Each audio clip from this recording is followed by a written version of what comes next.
What's up, people? I'm Shaggy, the opinionated hippie, and welcome to the beginning of the official second round of the 2023 Frank Zappa March Madness, the songs.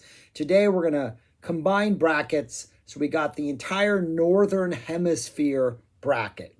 This is the Europe bracket, which contained the number 2 overall seed, and the North American bracket, which contained the number 3 overall seed. As I'm recording this, the Australian bracket, which contained the number 4 overall seed, those games are still being played.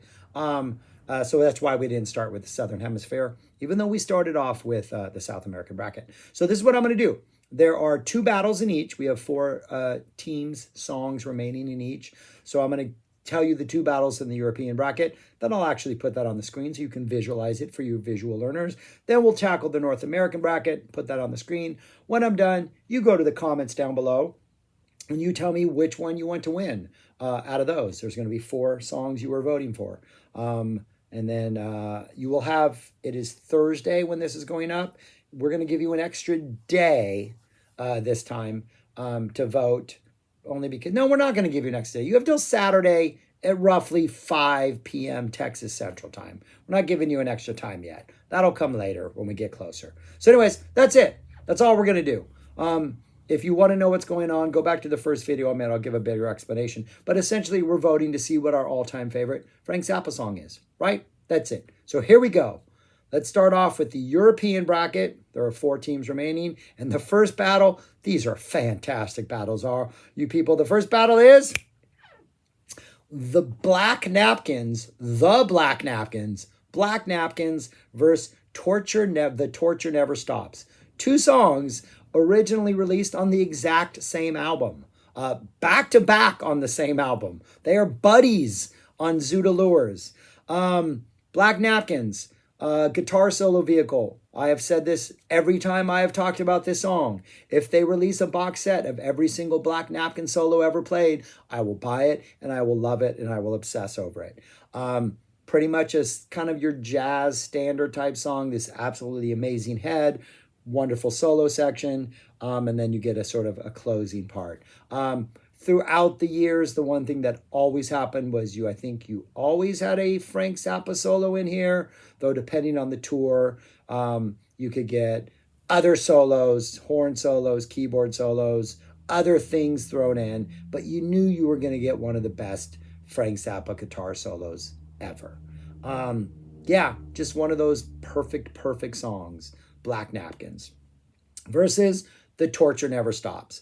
Also, providing some of the best guitar solos ever, especially in that 77, 78, fall 77, winter 78. A song that started off as like a 12-bar blues in the Captain Beefheart Bongo Fury tour, then became sort of the slow burning number that we knew for like 76, maybe a little 77. Then we got a little bit bigger in the end of 77 where it's a dun-da-da. And then once we hit the 80s, chaos took over after the second verse chorus and things got manic and crazy. And the solo section became like Tommy Mars got solos and Vinny got a solo and then Tommy Mars got more solos and then things just got absolutely crazy. Bob Harris maybe got a solo in there.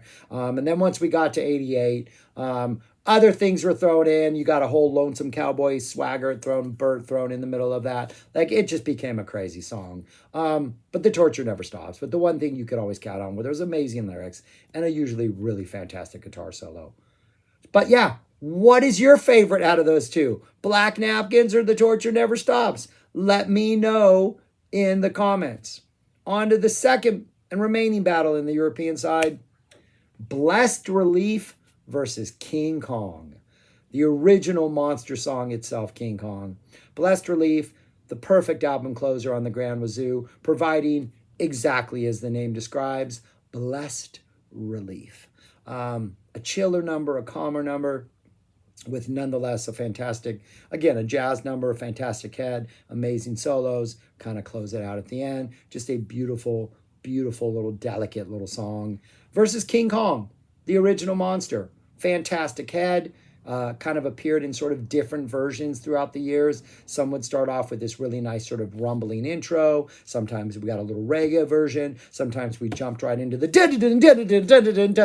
as we did in like 78.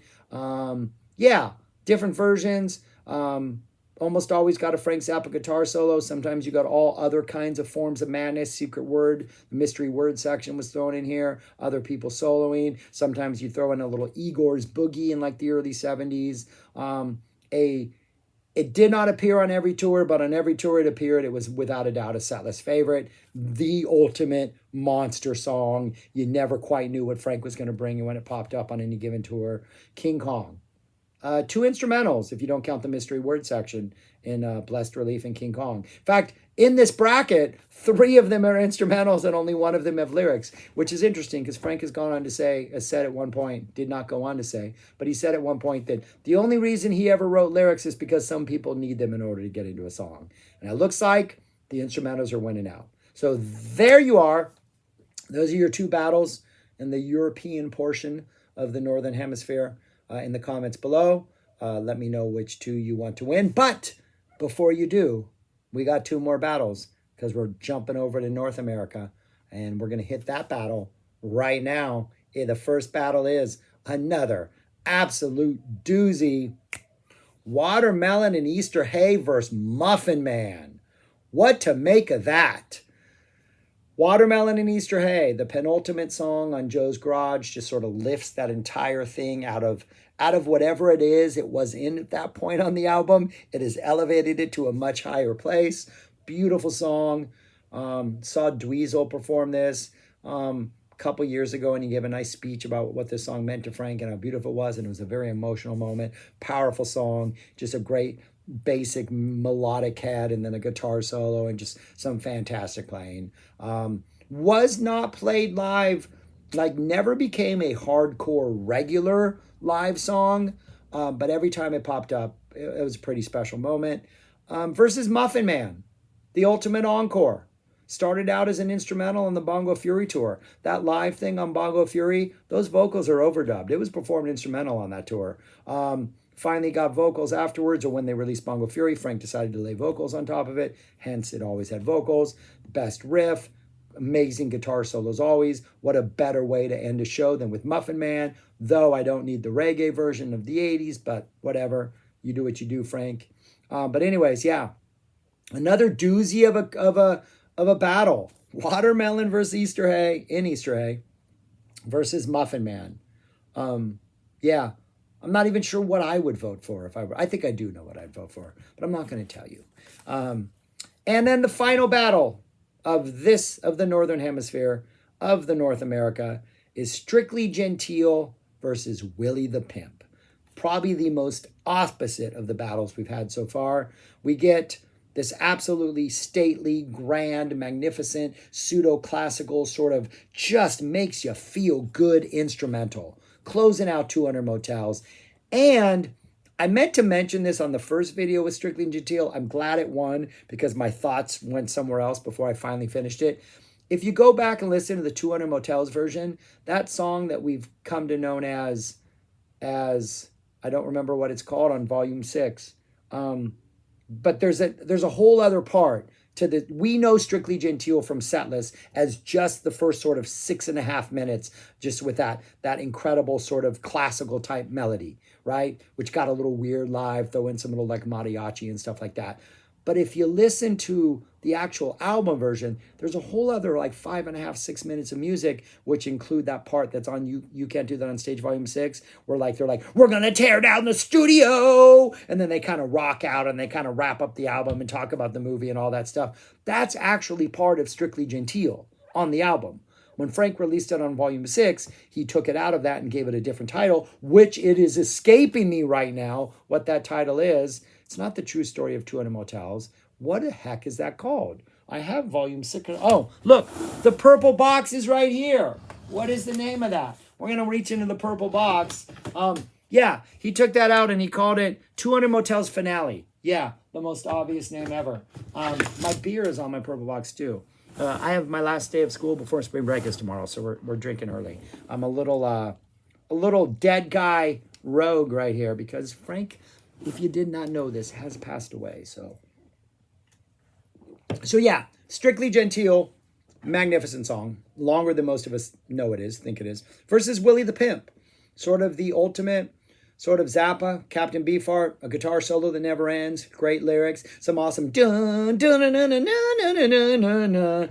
Don't go listen to the You Can't Do That on Stage Volume 4 version if you have not heard it. Don't.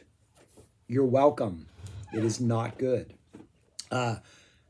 Every time Frank brought back Willie the Pimp live was not always necessarily a good thing. But the Hot Rats version, pretty epic. Can't complain about it. Just a monster of a song. But yeah, that's what we got for North America. Right there. Them songs. Again, go to the comments. You got 4 battles. These, Watermelon versus Muffin Man, Strictly Genteel versus Willie the Pimp, plus the 2 previous, Black Napkins versus The Torture Never Stops, Blessed Relief versus King Kong. Go in the comments, vote, let me know what you want to win. And you have until Saturday at roughly 5 p.m. Texas Central Standard Time to get your vote in the comments. You can vote afterwards. I just won't count them. But everybody else will know what you think. And that's fun to let people know what you think. Right? Anyways, thanks for watching. I'm going to wrap this up. And then I'm going to go watch the end of that Australian battle. And then Saturday at roughly 5, at exactly 5, you can see how that Australian match turned out by checking back at this channel. Subscribe, like, comment, vote, and go listen to music. Go listen to these songs so you have an informed opinion. You have time to do it, people. You got 48 hours from the time this goes up. So go do it. Anyways, thanks for watching, y'all. Peace. Talk to you later. All right, we're going to quickly go through the results of round 1. There was one upset in each bracket. Let's start with the European bracket. There it is right there. Black Napkins won handily over Billy the Mountain. Torture Never Stops, 2 upsets. My bad. Eked out a win over number 5 Torture. Eked out a win over number 4 Gumbo Variations. Blessed Relief eked out even more so by 2 votes. A vote win over number 3 Andy, and then King Kong owned Florentine Pogan. And now we're going to jump to the North American bracket. Watermelon and Easter Hay had no problem over Sinister Footwear. Muffin Man barely eked out a win over Don't You Ever Wash That Thing. Strictly Genteel and Oh No was closer than I thought it would be, but Strictly Genteel won. And then Willie the Pimp owned number 2 Cheapness. I'm happy Cheapness made the competition. That was kind of a surprise, but Willie the Pimp walked away with the victory. Those are your scores. Thanks for watching. Vote for all those things we just talked about. Talk to you later.